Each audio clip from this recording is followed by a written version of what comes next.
introduce to you yung aming bagong branded product na tinawag namin na e-saver or electric saver. Yan po ay nakakatulong yung electric saver gadget or ang tawag ng marami ay sticker or chip para makareduce sa electric consumption natin. At ito po, I believe, ay tugon ng Lord sa energy crisis. Kaya I would like to share with you paano ito nag-work at paano natin mamamaximize yung potential benefits nito sa mga household, sa residential, commercial, even industrial. So what I'm holding with me right now ay yung tinatawag natin na radiation defense sticker. But in the near future, ilo-launch namin same content, same product ay e-saver or electric saver. So ito ay certified by the United States sa California Institute of Electronics and Science na 94.8 ang kanyang shielding effect against electromagnetic frequency radiation at saka electromagnetic radiation from cellphone, sa kuryente at saka sa cellphone. So ito ay nag-work sa cellphone, pero nakakatuwa, pag inilagay nyo ito sa inyong circuit breakers sa mga major outlets na sinasaksakan natin ng mga major appliances natin, air condition, yung refrigerator, machine shop, whatever, no? So, gusto ko ipaliwanag sa inyo na nag-work ito pagka tama ang pagkakalagay natin, no? Ito ay circuit breakers, no? Ito yung main circuit breaker and there are other sub-circuit breakers. May kinunan ako kanina, napakarami kasi yung church nila napakalaki. At ang dami nilang circuit breakers. Meron sa elevator, meron sila sa church hall, marami pa silang mga offices. At ang average monthly electric bills nila ay 100, 110,000. So nakapaglagay ako ng mga about 160 pieces of radiation defense. So dapat nililinis natin yan. Kasi pag madumi yan, no? Pag madumi at mayroong air pocket na dadaanan, hindi smooth ang surface, so rough ang surface, pwedeng matanggal, pwedeng malaglag. Kaya ang gagawin natin ay lalagyan natin ng reinforcement na bagong adhesive, lagyan nyo whatever adhesive na you have, or masking tape. Pero meron kaming ginagamit niya ng bagong adhesive para kahit madumi o kaya merong air pocket, pwede siyang ma-hold for long. So meanwhile, lilinisin lang natin yan. Pagkatapos, ididikit natin mabuti, bawat isa. At least once a week, titingnan natin kung nakadikit pa rin.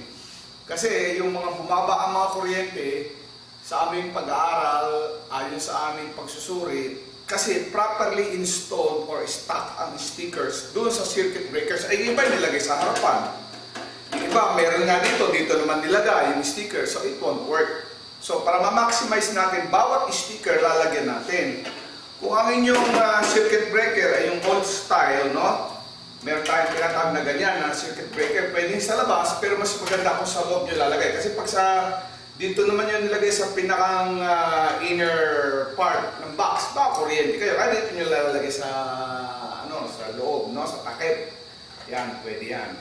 Huwag na huwag tayong maglalagay ng anumang sticker sa metro ng Meralco. Meron tayong dalawang klase ng meter, no? Yung ito ay analog, meron digital. Do not put any sticker here.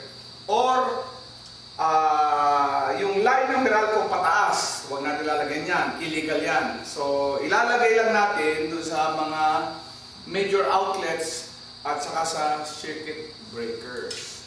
So ito yung proper placement, no? Lagyan mo yung main at least isa o dalawa. Tapos lahat ng circuit breakers, ito isa-isa lalagyan mo rin. And be sure na talagang dikit na dikit yan. Kaya From time to time, i-check natin. Baka may nalalaglag, may kinulang. Bawat circuit breaker lalagyan mo.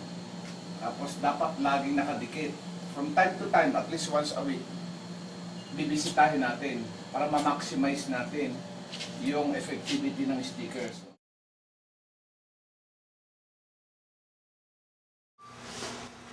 By the way, yung iba hindi bumaba ang kanilang kuryente. Iba naman sobrang tuwa, ang laki ng binaba nila sa kuryente, no? Yung kanilang savings. Napag-alaman namin na yung iba nilagay, dalawa lang. Tapos yun nga, nasa labas ng circuit breakers nilagay o kaya nasa loob nga pero dito, no? Yung iba naman dalawa lang o tatlo pa dinagdag.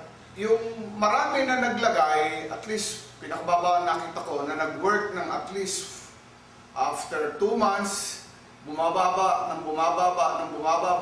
minimum nila ay 8. Pero yung success rate ay 12 up to 16 per household. At habang tumatagal, at least for the next 4 months, dun nyo nakita yung adjustments. Kaya kung nagtitipid tayo sa sticker, sayang naman. Let's maximize the benefits. At least kung nasa-save natin 20, 25 up to 60%, napakalaking bagay niyan. Bakit hindi bumababa? Kasi ang isa palang reason, yung sticker because of dirt.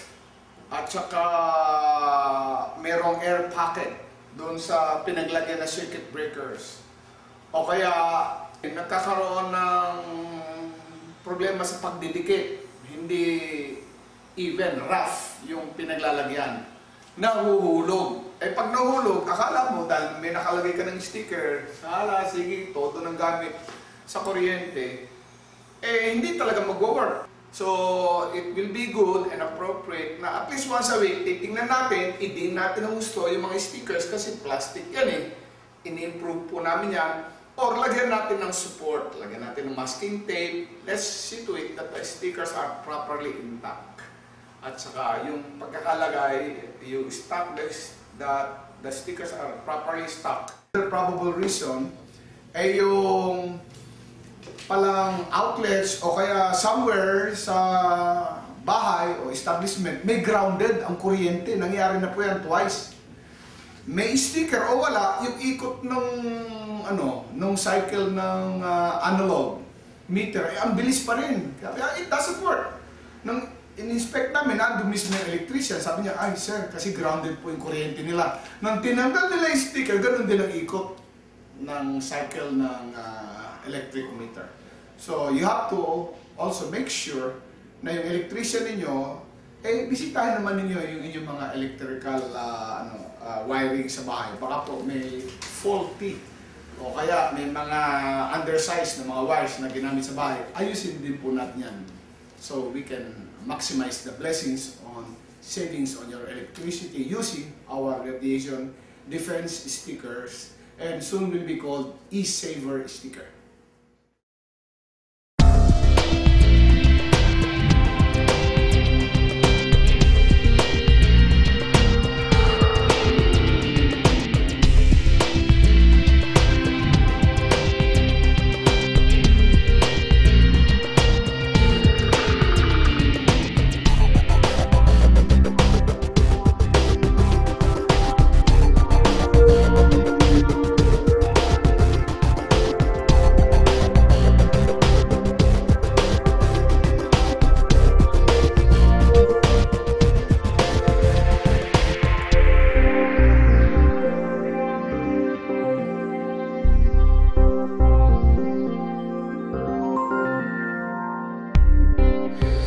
Question, just feel free to contact our office at Excel Global Marketing and we will be glad to assist you.